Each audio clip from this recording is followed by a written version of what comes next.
오늘 함께 묵상할 하나님의 말씀은 요한복음 1장 43절로 51절까지의 말씀입니다. 요한복음 1장 43절로 51절의 말씀입니다. 신약성경 143면입니다. 신약성경 143면 요한복음 1장 43절로 51절의 말씀을 우리 한 목소리로 함께 봉독하시도록 하겠습니다. 43절입니다. 시작.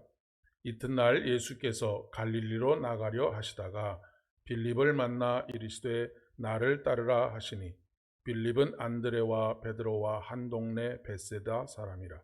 빌립이 나다나엘을 찾아 이르되 모세가 율법에 기록하였고 여러 선지자가 기록한 그 일을 우리가 만났으니 요셉의 아들 나사렛 예수니라. 나다나엘이 이르되 나사렛에서 묻은 선한 것이 날 수 있느냐? 빌립이 이르되 와서 보라 하니라. 예수께서 나다나엘이 자기에게 오는 것을 보시고 그를 가리켜 이르시되 보라, 이는 참으로 이스라엘 사람이라 그 속에 간사한 것이 없도다. 나다나엘이 이르되 어떻게 나를 아시나이까? 예수께서 대답하여 이르시되 빌립이 너를 부르기 전에 내가 무화과 나무 아래에 있을 때에 보았노라. 나다나엘이 대답하되 랍비여, 당신은 하나님의 아들이시요 당신은 이스라엘의 임금이로소이다. 예수께서 대답하여 이르시되 내가 너를 무화과 나무 아래에서 보았다 하므로 믿느냐? 이보다 더 큰 일을 보리라.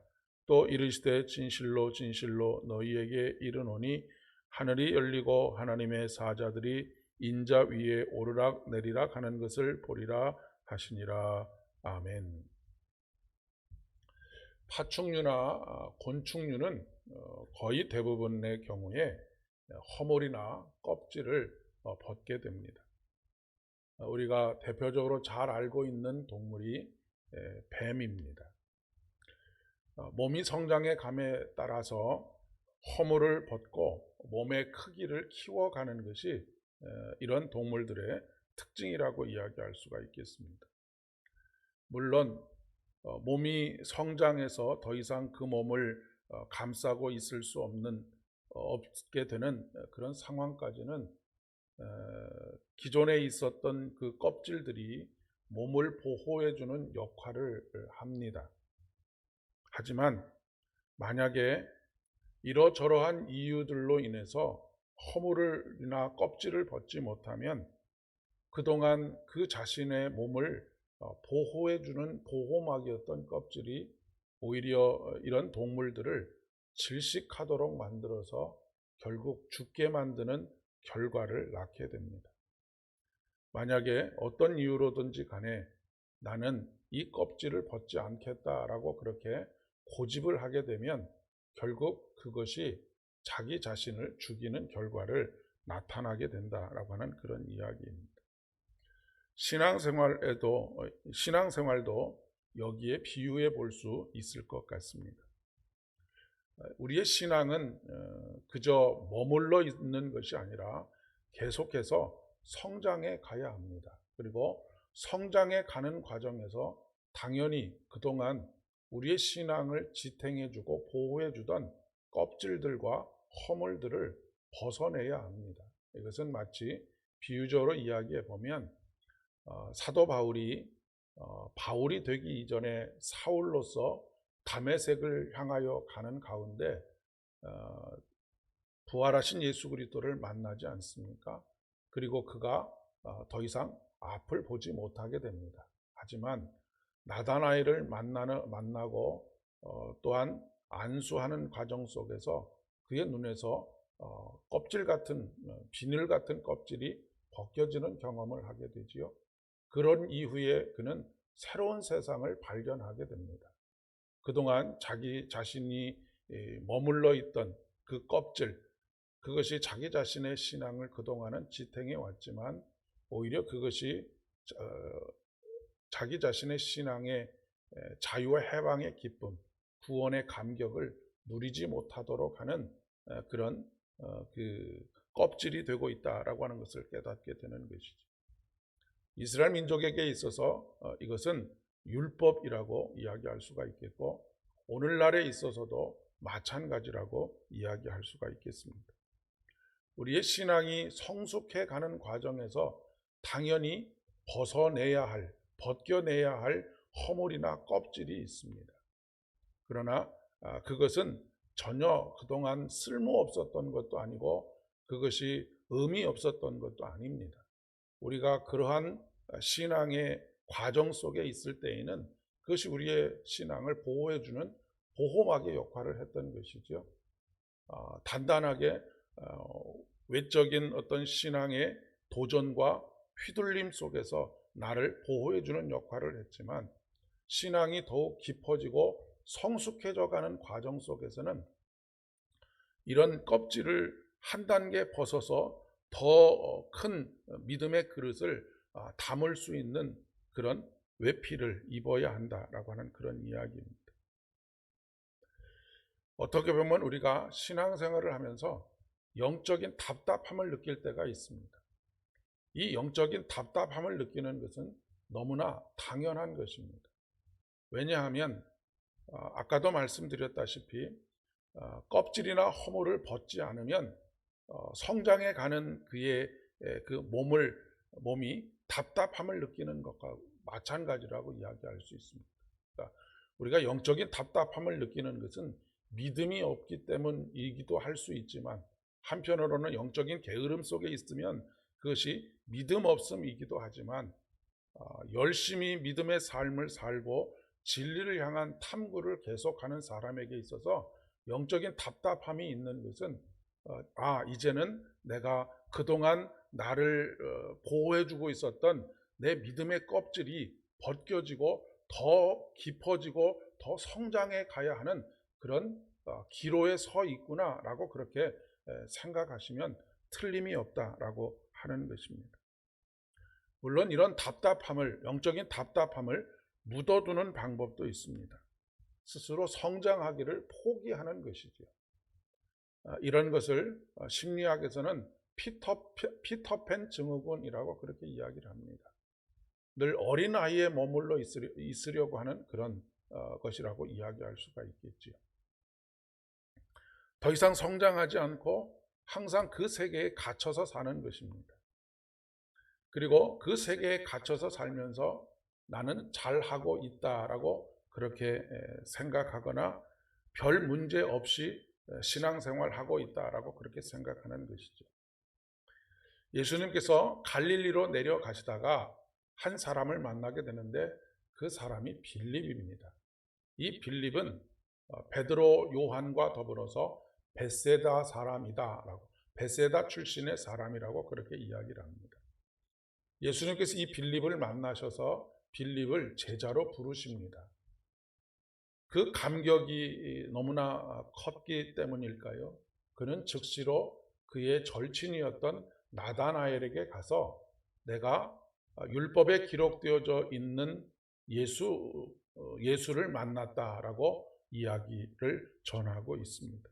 모세가 율법에 기록했고 여러 선지자가 기록한 그 일을 우리가 만났으니 요셉의 아들 나사렛 예수니라라고 그렇게 이야기하고 있습니다.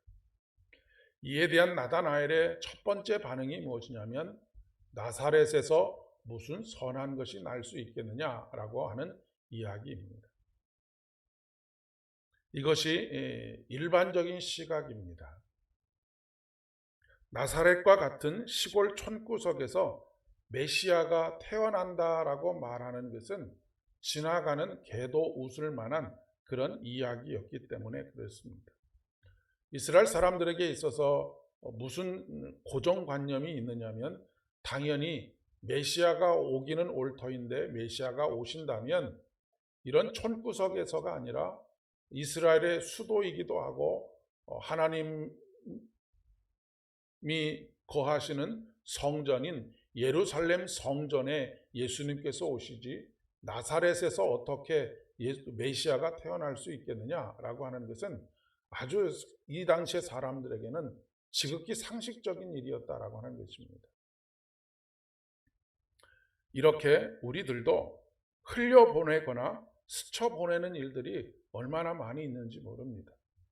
그동안 우리가 우리를 감싸고 있었던, 때로는 우리를 보호하고 있었던 우리의 신앙의 틀, 그 틀 안에서 늘 바라보고 생각하기 때문에 전혀 새로운 어떤 것들이 우리에게 주어지게 되면 우선은 거부를 먼저 하고 보는 것이죠. 그리고 스스로 무엇이라고 합리화를 하느냐면 나사렛에서 무슨 선한 것이 날 수 있겠느냐라고 하는 식으로 그렇게 합리화를 하는 것입니다. 자신의 생각이나 경험에 부합하지 않으면 들으려고 하지 않고 들었어도 들은 둥 마는 둥 그렇게 하는 경우들이 많이 있다라고 하는 것이죠. 어떻게 보면 그것은 우리 자신을 보호하려고 하는 본능에 속하는 것입니다. 그런데 이 보호하려고 하는 본능을 넘어설 수 있는 것은 바로 예수님을 더 깊이 알아가는 것이다 라고 이야기할 수가 있겠습니다. 나다나엘은 그 나무 밑에서 말씀을 묵상하고 기도하고 있었던 나다나엘을 이미 알고 계셨던 예수 그리스도, 내가 너를 이미 보았노라 라고 말씀하실 때 아주 위대한 신앙의 고백을 하지 않습니까? 뭐라고 고백하고 있느냐면 당신은 하나님의 아들이시요 당신은 이스라엘의 임금이로소이다 라고 그렇게 고백하고 있습니다. 이렇게 이야기할 때 우리 주님께서는 나다나엘에게 이렇게 말씀하시죠. 이보다 더 큰 일을 보리라. 하나님께서는 우리에게 날마다 우리가 지금까지 경험해 왔던 신앙의 경험들, 그리고 신앙의 지식들보다도 그것을 뛰어넘는 더 큰 일을 보게 될 것을 말씀하십니다. 그리고 그렇게 보게 되기를 원하고 계시다라고 말씀하시는 것이죠. 하나님은 이 세상에서 가장 큰 것보다 항상 크십니다. 그렇기 때문에 이 세상은 하나님을 담을 수도 없고 이 세상은 하나님을 뛰어넘을 수 없는 것이죠. 그분은 하늘보다 높고 바다보다 깊고 바다보다 넓은 분이십니다. 그렇기 때문에 내가 생각하고 상상한 하나님의 모습에 하나님을 가두면 안 된다라고 하는 것이죠. 지금 내가 알고 있는 하나님은 아주 지극히 작은 부분에 있어서의 하나님일 따름입니다. 하나님은 성전에 갇혀 계시는 분이 아니시지요. 솔로몬 성전이 완성되었을 때도 말씀하셨습니다. 하지만 하나님께서는 뭐라고 약속하셨느냐면 나는 성전에 갇혀 있는 하나님이 아니지만 내가 거기에서 머물며 또한 거기에서 너희를 만나 주시리라 라고 그렇게 말씀하셨던 것을 우리는 기억합니다. 하나님은 우리의 삶의 모든 자리에서 하나님을 만나게 하십니다. 이제보다 경험했던 것보다 생각했던 것보다 더 큰 일들을 보게 하십니다. 하나님께서 오늘도 우리의 삶의 자리에서 저와 여러분에게 더 큰 일들을 보게 하시기를 진심으로 축복합니다. 더 큰 일이라고 하는 것은 오늘 말씀에 보면 하늘이 열리고 하나님의 사자들이 인자 위에 오르락내리락 하는 것을 보게 되리라 라고 하는 것입니다. 오늘도 모든 삶의 자리에서 하늘이 열리는 것을 경험하시고 하나님의 사자가 인자 위에 오르락내린다 한다라고 하는 것은 하나님의 말씀이 우리 안에 약속되어진 그 말씀이 우리의 삶을 통해서 구원의 현실이 된다라고 하는 것을 의미하는 것일 것입니다. 오늘도 약속하신 하나님의 말씀이 저와 여러분의 삶의 현장에 그대로 성취되어지고 그것을 보고 듣고 믿고 감격하고 그 하나님을 찬양하는 복된 믿음의 여정을 살아가실 수 있기를 진심으로 축복합니다. 기도하겠습니다. 은혜가 풍성하신 참 좋으신 아버지 하나님, 늘 우리보다 크시며 우리보다 넓으시며 우리보다 높으신 하나님을 찬양합니다. 오늘도 우리를 찾아오셔서 생각한 것보다 경험한 것보다 항상 더 큰 일을 보게 되리라 말씀하시는 주의 음성을 듣습니다. 내가 가지고 있는 고정관념과 내가 가지고 있는 어떤 신앙의 틀로 인해서 하늘의 진리의 말씀을 흘려보내는 어리석음, 하나님의 약속의 말씀을 흘려보내는 어리석음을 범하지 않을 수 있도록 은총을 더하여 주시옵소서. 우리에게는 항상 하늘이 열려 있음을 깨닫게 하여 주옵시고, 하나님의 사자가 인자 위에 오르락내리락 하는 것을 항상 보고 듣고 또한 경험할 수 있도록, 우리의 삶의 구원의 현실이 될 수 있도록 은총을 더하여 주시옵소서. 모든 말씀 예수님의 이름으로 간절히 기도드립니다. 아멘.